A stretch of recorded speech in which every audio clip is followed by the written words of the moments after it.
Hi everyone, Graham Cunningham, Maddy Playle, John Blance for the Whirlpool on day 4 at Royal Ascot. Spectacular day in store. The weather is superb. Maddy, one highlight you're looking forward to? It's got to be the Coronation Stakes, Graham, for the fillies. So many different strands of form. Will Zaragana get a Group 1 win? Not in the stewards' room this time. Looking forward. The Commonwealth Cup should be an absolute belt. A really big field, high quality horses at the top, but some lurkers down the bottom as well. That race is loaded. Let's try and find a few winners. We kick off. Good quality fillies race. Straight 1,200 metres for the Albany Stakes. Let's have a look down the card. Valentina won well at the Curragh last time. She carries the colours and represents the same stable as Porta Fortuna, who won this race a couple of years ago. BB Dahl adds American speed and colour. Fitzella is highly progressive. Gold Digger impressed at Yarmouth. Green Sense ran a belter in defeat in a key race at Naas last time. Further down, number 14, it's a Frankel filly called Signora. Ryan Moore for Aidan O'Brien, and Signora wasn't too far behind Green Sense first time out in that Naas race. Down at the bottom, up-and-coming sire called Starman has Venetian Sun and a couple of others in this race. Let's get straight down to it. Let's deal with this American Raider. I am thrilled to see an old friend and sparring partner, Umberto Rispoli. Got to know him well in Hong Kong. He's shooting lights out in America at the moment, and he's over to Ascot to ride a filly called BB Dahl, John. Yeah, it cost a few quid, and she ran at Gulfstream Park. Could have been a good race, but she ran very, very fast early on over the trip there. It was 10.14 seconds to the second furlong marker, which here at Ascot, in a completely different setup, is going to be very, very difficult for her. She needs to ration that speed. So you say Rispoli's riding really well at the moment, but he's going to need to be on this go. I think this trip could be a bit too far for her. Maddy, you talk over this video of Fitzella, please. She came to Ascot first time out. What looked a pretty warm race. The winner of this Ascot race didn't exactly polish the performance in the Coventry Stakes on Tuesday. But the third horse, Old as Gold, is very promising. And Fitzella has gone on to win really nicely at Haydock. But this Ascot run was a good start for her. It was a good start. Beforehand, lots of people fancied their chances in this. Some big price tags, some big reputations on the line. And she performed admirably. And then, of course, she's gone on and won since. So it's a nice profile that she's built, but she's not in my numbers, Graham. I think she'll need more. I think we've all gone for different fillies here for different reasons. I'm going to make my case for Green Sense, who was an impressive winner first time out for Joseph O'Brien. Last time out, she went for a key race at Naas. She didn't win it. That Naas race has thrown up the winner of this race multiple times, I think including the last 3. She's an easygoing, strong traveller with plenty of physical scope. Joseph O'Brien's horses have been running really well, and she's my main choice. But John, you talked about the 1.35 million BB Dahl. Now talk to me about the €4,500 Ipanema Girl. Yeah, she ran an absolute belter on her debut. It was a really strongly run race, big field at the Curragh. She did have a nice draw towards the grandstand rail to help her. But when the cavalry came, she found a bit more. And the assistant trainer, the Adrian Murrayard, said she was only 75% fit today. That raised an eyebrow too. I think she's got the ideal run style for this. She'll go very well indeed. She's my on-top selection. Now, Maddy, I'm not saying you're a gold digger, but you like this filly called Gold Digger, and I get it based on that Yarmouth win. I really do. I'm in gold today, and it's Gold Digger for me. She beat a couple of horses in here, Awaken and Nandita.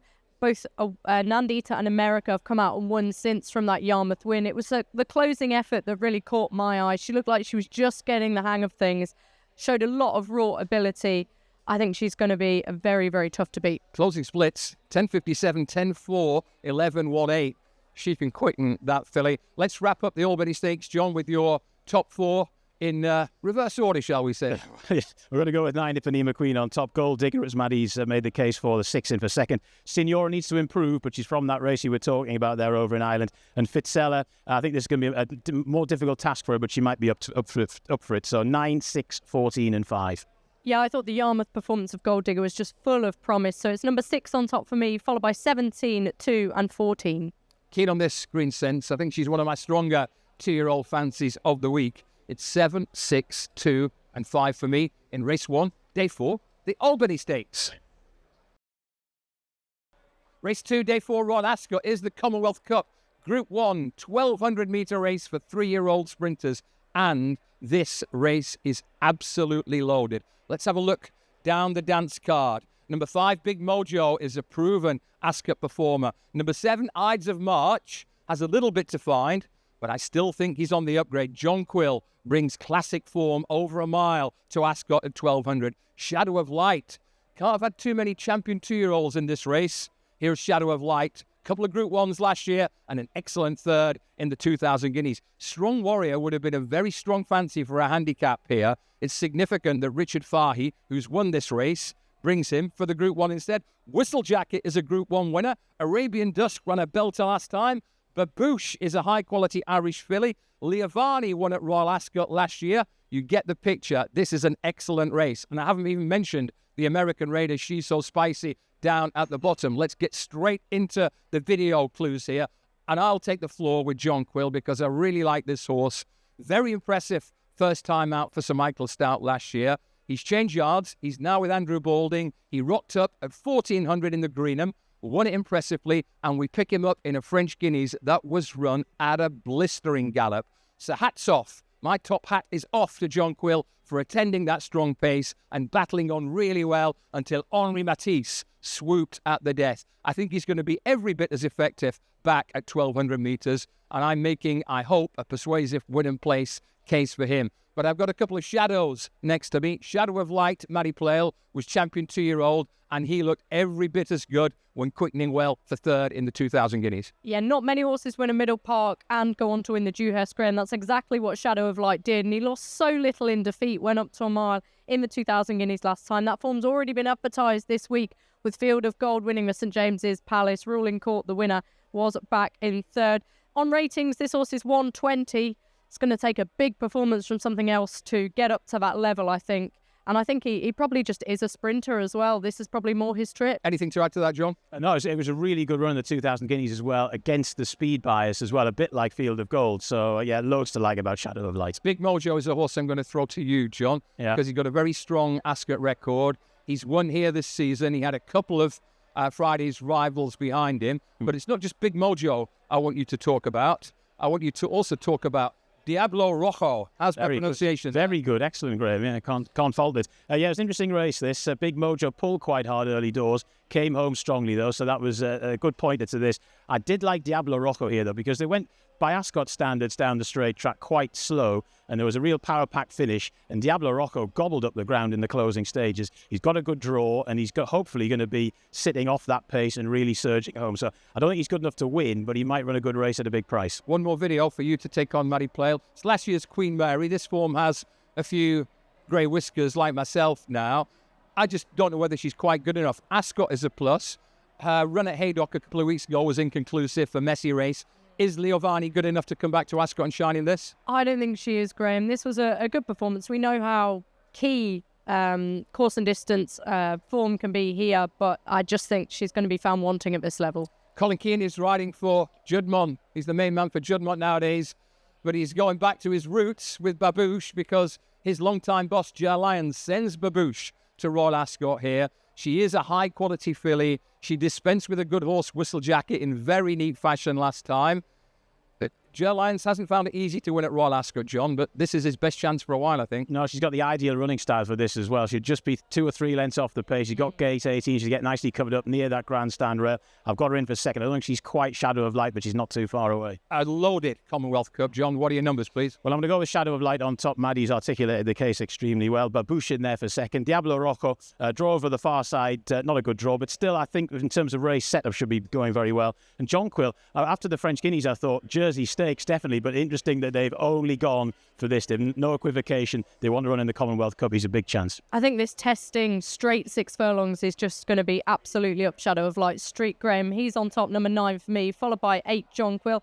I'll give the American Raider, She's So Spicy, number 20, a mention. She won the Group 3 Mamselle Stakes last time. Looked really good then, and I wouldn't be surprised if she can match some of these. 15, Carla Ridge, for a bit of a shock, the last one in. This is a proper Group 1. Its Group 1 status was under threat for a bit. Not anymore, I don't think. This is a hell of a good race. I like John Quill. I think he's a value price. 8, John Quill. 9, Shadow of Light. 7, Ides of March. We haven't seen the best of him, especially on high summer ground. And 14, Babouche. I'm hoping the cream will rise right to the top in the Commonwealth Cup. Time to go handicapping at Royal Ascot on day 4. This is the Duke of Edinburgh Stakes. Older horse handicap, round course. around about 2,400 metres, full of interesting horses. Let's have a look at a few. 4 Caviar Heights changed hands for a lot of money to join William Haggis. Nakib has a wonderful Ascot pedigree from the family of Baid, Hukum, etc., etc. Hand of God was mighty impressive in, I think, the Golden Gates handicap for 3-year-olds 12 months ago. Mount Atlas is a horse who's got more to give, and he could be a value price. Stress Free is running extremely well at this level. French Duke is still low mileage. He comes back from a long break for Roger Varian. War Rooms, Maddy Playle fancies him. I don't. We'll have that conversation in a moment. Al Mosher is fresh from a really good win at York. Altoon Loon was unlucky at Chester. And then we come to the riddle, the enigma that is Ethical Diamond, who was heavily backed in this race last year, but wasted some energy by pulling hard. Let's get down to some videos. It's Ethical Diamond time. William Mullins seems to have a block booking on Ryan Moore in these Royal Ascot handicaps. How should we say? It didn't go to plan on day one. Ethical Diamond, John Blance, was backed off the boards in this race last year. He ran pretty well for 4th. Yeah. But I thought he was just too free from an early stage, and if he settles better, he's going to improve. He's been in action, as you know, over jumps recently. He has been, yeah. He was the nudge, wink, wink horse here, wasn't he, 12 months ago? He's a bit too close to the pace last year. This really does favour mid-division or hold-up types, this race. Wide draw as well certainly helps. So Ryan Moore tried to get him into a position a little bit off the speed, but as you say, he ended up pulling himself probably too prominent. So that's why he was a little bit short on petrol in the closing stages. I've got him in the numbers here. He's got gate 7, which is not ideal. Still think he'd run okay. He was 7-4 last year, Maddy. Let's move on to a horse who did do the business here 12 months ago. Hand of God came into the Golden Gates handicap as a very unexposed horse, strongly fancied, and he delivered in style. He really did. There was that late swoop, wasn't there, down the outside, and he was just powerful and relentless in the finish. If he can replicate that sort of form in this race, he should be on the premises. Not so good last time, of course, and his rating is going up quite high. And his distance is going up. He was back down to 13-8 on Guinea's Day at Newmarket for a good handicap. Shorter distance, didn't fire, but to his credit, trainer Harry Charlton brought King's Gambit back from a poor performance to run a really good race on day one. French Duke is a horse we can talk about quickly. He got a messy run in the King George V handicap last year, delivered in pretty good style at Goodwood, and ran well here on softish ground in the autumn behind the Reverend. He's been put on layaway since, John, but he's still fairly low mileage, this horse, when we look at his Ascot run. And he has gone well fresh in the past as well. And again, that was a strongly run race. He will get that. Gate 15 as well. There's a little, he hasn't actually gone into my numbers, but there is a kind of high drawn hold-up horse, sort of Q, TSA kind of option here. And I think he would go in there as well if he's fit first time out. Okay, this could be yet another clip for my embarrassment file. Clip it up if I'm wrong, but Maddy Playle, the floor is yours. For War Rooms, who represents last year's winning connections. He does, and that's one of the key signifiers of his chance, I suppose, because they've clearly targeted this race again. They've only had him for 2 starts. He was formerly with Owen Burrows, where he finished 3rd in the Dante. He was also 3rd in the Flying Scotsman behind Dancing Gemini as a 2-year-old. So he's capable of a really high level of form, and those 2 efforts were over an insufficient trip. He's been running over 1.6 miles the last twice, finished 2nd, showing really good closing efforts. I just think off a handicap mark of 99, he could be really well in. He's got a lovely draw as well in 12 by Churchill, who stay very well.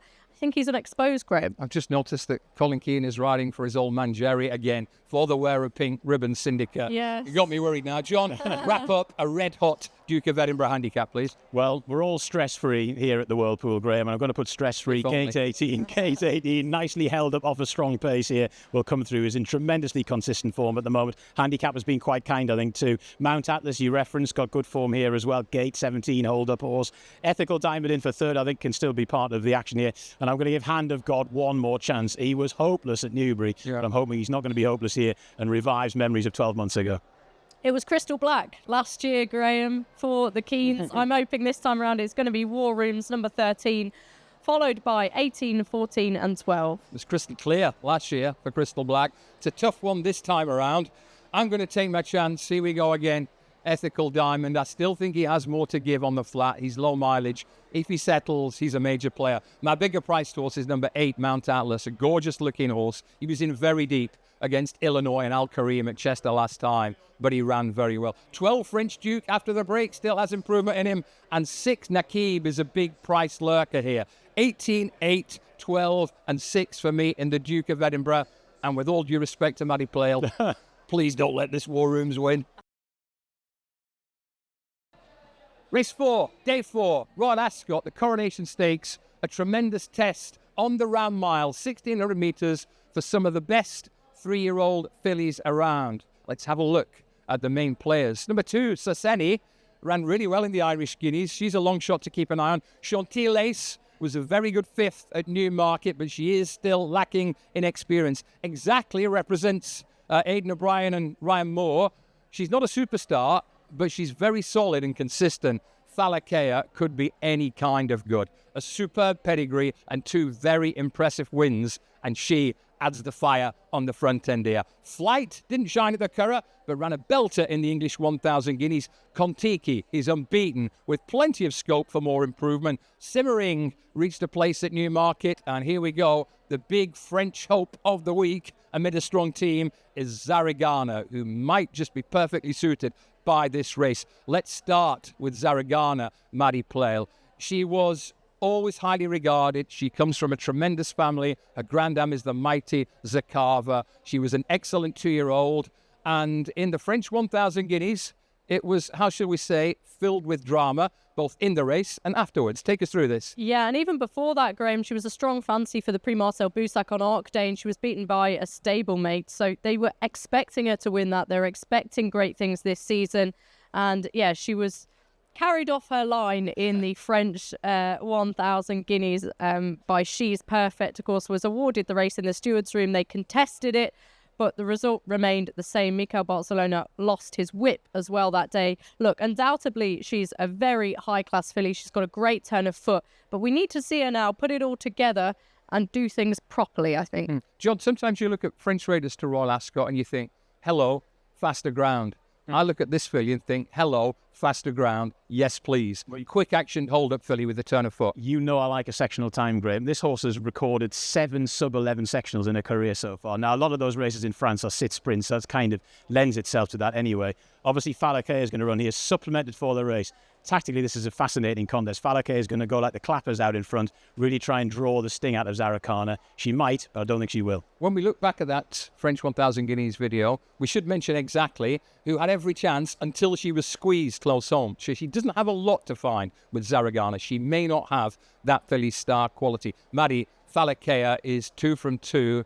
She seemed to take charge very early on over 2,000 in the Pretty Polly Stakes. My goodness, she kept going at a tremendous rate, didn't she? Yes, they kept us journalists guessing, saying they might go for the Oaks, they might go for the Prix Diane. She had a little hold-up, so she couldn't make the latter engagement.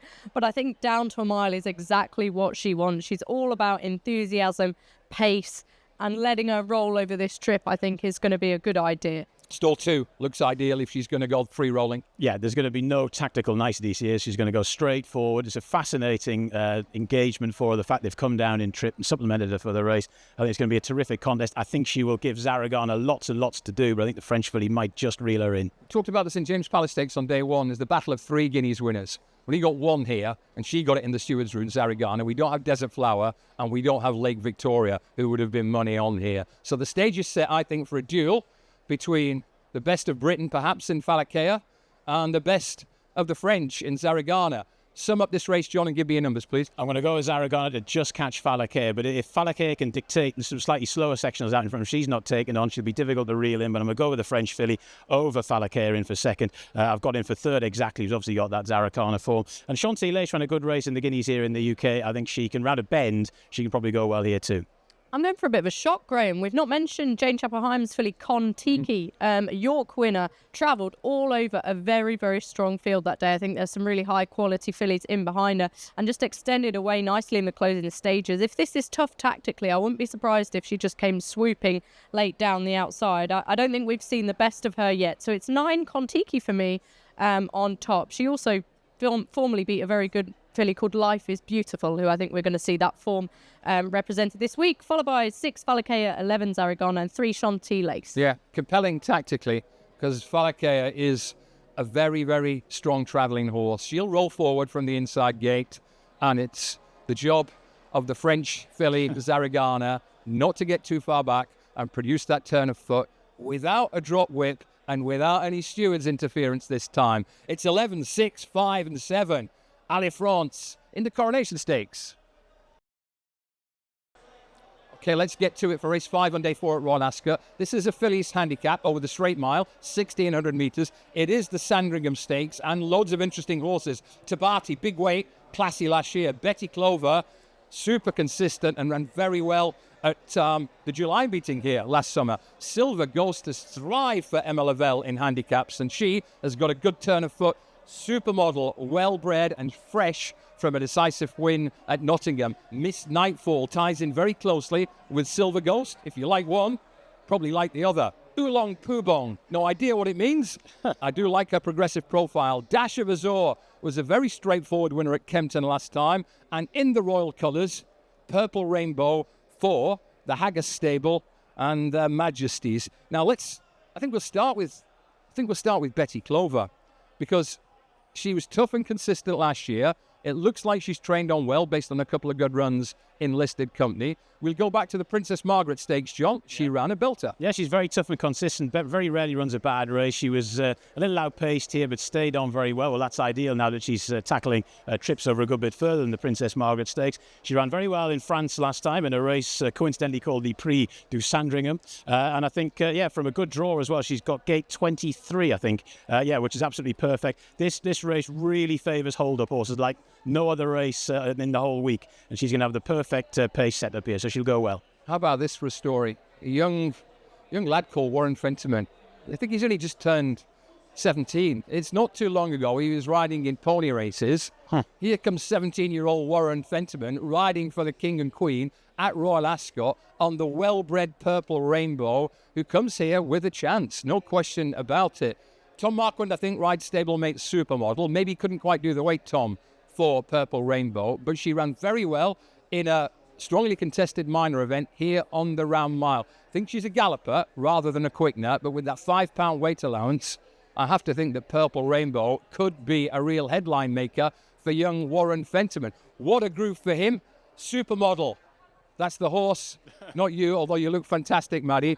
She comes from the same stable as Purple Rainbow, and after a good win and a blob last season, she bounced back in handicap company with an emphatic Nottingham success. The jockey booking is fascinating, isn't it? Could he really not do the weight, perhaps? Well, it's only a pound or two. I'm not sure that will necessarily be the case.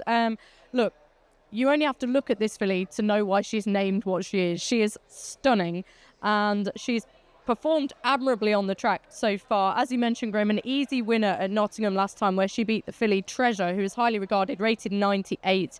Supermodel just has a rating of 90 here. So I think there's going to be absolutely loads of scope for improvement. I'm not sure about the draw in 3, but I am sure that she's ahead of her mark. And I think the likes of Betty Clover, Tabiti are going to be vulnerable to improvers lower down the weights here. Okay, we've heard the Supermodel story. We've heard the Purple Rainbow story. John, I think you like one or two different horses here. Sum this big handicap up with your top 4, please. Well, yeah, they usually go really, really strong gallop. It's set up for the closers. Silver Ghost is definitely one of those. Got a good draw, ran really well at Newmarket in a race that's worked out extremely well. So she goes on top for me. Sweet Chariot for the Coolmore team. The race last time in Ireland wasn't run to suit whatsoever. This definitely will be. Betty Clover for the reasons I outlined. And Alfarica a little bit further down there as well. Stayed on really strongly down the straight track at Doncaster last time, and she'll need that in abundance here, but she'll go well. So 6, 7, 2 and 25, Graham. It's untapped potential with Supermodel, Graham. I'm sure she's ahead of her mark. She's represented by a team who know exactly what they're doing. Number 10 on top for me, followed by 13 Zagata, an interesting improver with a nice pedigree, followed by 18 and 5. Draw we haven't mentioned. Quick line on it. Last 4 winners drawn 18, 25, 21 and 16. So I draw is no hardship here. I'm taking a chance with a filly with a strange name, Oolong Poobong. Trainer Ed Bethel won the Britannia, the boys' equivalent of this race 12 months ago with Mickley. And Oolong Poobong put away some decent rivals at Haydock in very tidy fashion. I think she's a price. I think she might be value. 15, 6, 11 and 14. Silver Ghost, John has outlined the case. Miss Nightfall had no luck in running at Goodwood behind Silver Ghost. And 14, Purple Rainbow, could be one of the stories of the week if young Warren Fentiman wins in the Royal Colours. So Sandringham, all the best. Race 6, day 4, Royal Ascot, is the King Edward VII Stakes. It's a mile and a half, 2,400 metres, and it's attracted an interesting field. Amlock is top of the shop. He's 4 from 4, despite looking a bit of a playboy at times in his races. Convergent ran a very good placing in a chest of ours that, how shall we say, has worked out a treat. 1 and 2 in the Derby were the only horses ahead of him. Green Storm represents the Derby form, backing up quickly. Nightwalker also does. He needs to buck up after a dull performance at Epsom. Opportunity knocks for Opportunity. He had handicap options here. Could be significant that Haggis runs him deep. He finished behind Amelot when badly hampered last time. Puppet Master is a solid Ballydoyle horse. Great game, brave in the Lingfield Derby trial. Wimbledon Hawkeye has the highest rating after several good efforts in high-quality company. Stamina is a bit of a question. And Zaran, a bit like Amelot at the top. He's learning the job, but he's learning pretty fast. Let's start with Amelot. Rafe Beckett summed things up nicely when this horse was being scrubbed along in rear at Goodwood last time in the Cocked Hat Stakes. He said he was thinking, come on, pal. And finally, he did. He certainly did. And when you dig into what he did in the closing stages, it was quite something. To come from that far back at Goodwood is never easy. And he trounced them in the end. He's going to be held up here. There's going to be a good gallop on, one would have thought. So, yeah, things are going to be set up perfectly for him. And who knows the limits of his potential. He absolutely bolted up from some pretty useful horses. By Postponed, the King George winner. He may be a little off the bridle, on the bridle in the early stages, but his potential, if there's a really good horse in this race, it's probably him, Maddy. Yeah, I'm not worried about how he races. People said that about French Master, who won with the blinkers on day 1. Amelot unbeaten, so he can't be that complicated. He's certainly doing a lot right. His Dam Kalima apparently wasn't the most straightforward, but interesting, Rafe Beckett had the option to go for the Queen's Bars with this horse and has opted for the race over just a furlong further than the Cocked Hat last time. That was a dominant effort over his stablemate Sir Dinnerdown. I can't see him beaten here, if I'm honest. Right, confident view from Maddy. I'm going to make a case for Johnny Murtagh's horse, Zaran. He's rated 105, 4 or 5 pounds off the top here, but he's getting good in a hurry at the moment. He carries the Aga Khan colours. Kalandagan bolted up in this race in those colours last year, the late Aga Khan. And despite still looking immature, he powered clear at Leopardstown last time. He's a guaranteed stayer from a strong French family. I'm going to go with him on top. But John, wrap up this King Edward VII Stakes. I sense that I'm swimming against an Amelot tide here. Well, sort of. I mean, obviously, Amelot, for me, seems the way to go in this race. Puppet Master, we have to mention as well, winner of the Lingfield Derby trial, swerved the Derby to come here for the Aidan O'Brien. Zaran definitely did evoke memories of Calandagan at Leopardstown, that last run. He basically went from last to first. It was a terrific surge, so he's got to go in there. And Convergent, advertising the Chest of Ours form, the Lambourne Lazy Griff form, and Convergent ran really well on the speed in it as well. So 1, 8, 11 and 2 for me. Yeah, he's got an Eclipse entry, Graham, Amelot, which is a 10 furlong race. I'm not sure if he'll be taking that up, but that shows what regard Rafe Beckett holds him in. So do the remarks that he made mid-race last time. I think this horse is a real talent. Number 1, Amelot on top for me, followed by 8, Puppet Master. 7, Opportunity, 4th to Amelot last time. I think he can do better now. And the 11, Zaran last in. We could be underestimating Wimbledon Hawkeye. She's running some very good races, but I don't know whether I was on camera. I just put a line through his name and replaced him with Convergent at the bottom of my list. You know what happens next. Zaran on top from the quirky but potentially high-class Amelot. 7, Opportunity, badly hampered behind Amelot at Goodwood. And then 2, Convergent. 11, 1, 7, 2 in the King Edward. The 7 Stakes. Big Scottish winner on day 1 at Royal Ascot with American Affair. Scotland, the Palace of Holyrood House commemorated here in the nightcap on day 4 at Royal Ascot. Blink and you'll miss it. 5 furlongs, 1,000 metres, loads and loads of aggressive 3-year-old sprinters here. None more aggressive than number 1, Hammer the Hammer, who has been dynamite from the front on his last 2 runs. Miss Lamai and More Lamb, old rivals in similar colours. More about those two in a minute. Stormy Impact has really clicked And young Warren Fentiman gets on really well with her. Red Orange was decisive at Chester, and this has been his target ever since. Hello, here's Realign. He could be the one who is well ahead of his handicap mark. Ruby's Prophet is very fast, but the last 100 metres here might see her running on fumes. Adrestia ran well behind older horses last time, and Lexington Blitz ties in very closely with the aforementioned Stormy Impact. Let's start with Realign because it's Wathdan Racing, only 3 runs, dominant at a very short price at Salisbury last time. Now back to 1,000 metres, Maddy Playle. It's speculation, but a mark in the 90s could be pretty lenient for this lad, couldn't it? It really could, and William Haggis knows what it takes when it comes to bringing these unexposed horses to Royal Ascot. He's got a lovely pedigree, Realign. We didn't learn that much about him last time at Salisbury, other than he is clearly a smart horse. 93, I think it could be on the lenient side, Graham. What about you? He was second to Shadow of Light on his debut A-mark here. Yes. Is he that kind of handicap block that's going to make him favourite here, John? Well, he's going to have got a favourite, I would have thought. Gate 9's a little bit tricky. You need a double-figure draw in this race. The 5-year history of it says that. But he does have nice natural speed over slightly further. I think that will put him in the ideal position here. He'll be behind the really speedy types, the Hammer, the Hammers and the Ruby's Prophets, but then will be poised to strike late door. So got him in the numbers, not on top.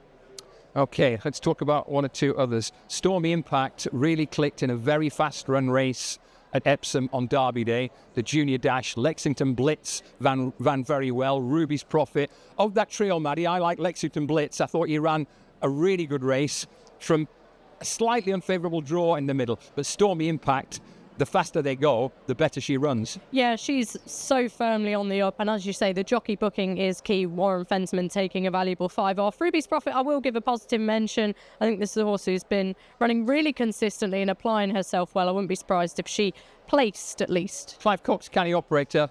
Straight after Red Orange went past the post at Chester, he nominated this race. So even from an ascending handicap mark, I think he's one for the shortlist, John. Possibly. I mean, there's a long shortlist you could make for this race. Gate 4 is going to be a little bit tricky. When I'm compiling the shortlist for this, it's usually towards that grandstand rail. I've got 1 or 2 slightly towards the middle this time, I suspect you're leaning on the draw here for your top 4, John. Well, I'm going to go with Miss Lamai on top. That Queen Mary run was pretty good. Not as good as the horse that she was behind, More Lamb, both in the same ownership. But she's trained on a bit better, I think. Couple of good runs at a higher level in this. Gate 26, ideal run style. I think she'll go very well. I like the 12 in there for second Realign that we've talked about. Ruby's Prophet, good draw. She's going to find it tough to hang on, but she blazes away. She ran really well at Epsom last time. She's not on the win line for me, but I think she could go particularly well and get placed. And I've got dear old Lexington Blitz, the 3-year-old dash winner, in there for 4th. I'm a bit concerned about the draw for the likely favourite Realign in 9, but I think if there's a group horse in this race, he's probably it, maybe even Group 1. One I want to give a positive mention to, so that's 12 Realign on top for me. Second in, I've got number 2, Mr. Lightside. Showed some really blistering form in group races as a juvenile last year. Reminds me a bit of Kevin Ryan's sprinter Hey Jonesy, who won here quite a few years ago. Just got that raw speed, and I think he's got more to give at this sort of level in handicaps. So 2, second, and then 9 and 13. Blance has got me worried about these draw stats here, but I'm sticking with my original choices. 12 Realign because he's got abundant potential. 27 Lexington Blitz because he's speedy and on top of his game. 9 Red Orange, who's been primed for this, and 8 Stormy Impact. 12, 27, 9 and 8 in the Palace of Holyrood House handicap.